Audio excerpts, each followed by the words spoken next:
Deep in an enchanted forest, a magical kingdom stood tall and glowing. Birds sang softly in the morning mist. The princess laughed as she tossed her golden ball high into the sunny air. Day after day, this was her favorite game. The ball slipped from her hands. It bounced once on the stone edge, then splashed deep into the well below. She leaned over and peered into the darkness. The well was too deep. Her golden ball was gone. Oh, my beautiful ball. I would give anything to have it back. Why do you weep, princess? She looked down. A little green frog sat on the well edge, blinking his big golden eyes up at her. It is my golden ball. It has fallen into the well, and I shall never see it again. I can fetch it for you, but you must promise to let me be your companion, to sit beside you, eat from your plate, and sleep near you. The princess thought only of her ball.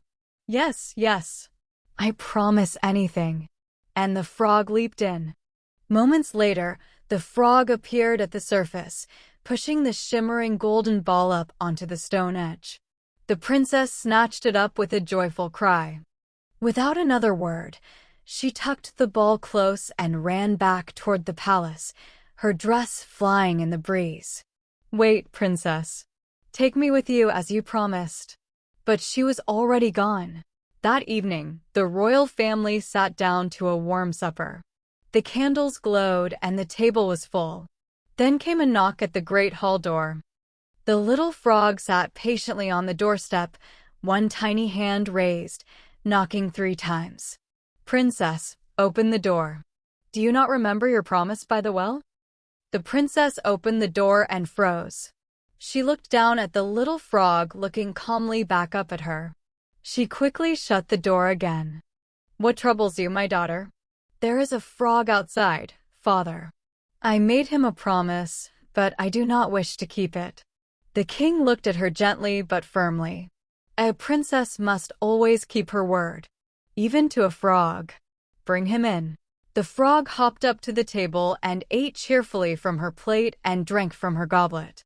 The princess sat quietly beside him, doing her best. The king watched in silence, nodding with approval. I am weary now. Take me to your room that I may sleep near you. The princess sighed, picked him up carefully, and carried him up the winding staircase. She placed the frog on a soft cushion beside her bed and lay down. The room was quiet. Only the moonlight and candles glowed softly around them. Kiss me good night, princess, as you would a dear companion. The princess closed her eyes, leaned forward gently, and pressed her lips softly to the little frog. In that very instant, everything changed. A warm golden light filled the room. The frog was gone. Standing before her was a young prince, his eyes kind and shining, glowing with gratitude and wonder. Who are you? She whispered. I was a prince, enchanted long ago by a wicked witch. Only when a princess kept her promise and kissed me could the spell be broken. You have set me free. Will you come with me to my kingdom and be my queen? Yes, I will. The next morning, a grand carriage arrived at the palace gates. The king embraced his daughter warmly and smiled at the prince beside her. Go well, my child. And always remember to honor your word. The carriage rolled gently through the enchanted forest, golden light dappling through the tall trees. Driving it was Iron Heinrich, the prince's most loyal servant. His heart had been wrapped in 3 iron bands to keep it from breaking while his master was under the curse. Suddenly a sound rang out. Then another. Then a third. What was that? Asked the princess. It is Heinrich. His heart is so full of joy today that the iron bands around it are breaking free, one by one. Heinrich wiped his eyes and smiled the widest smile of his life.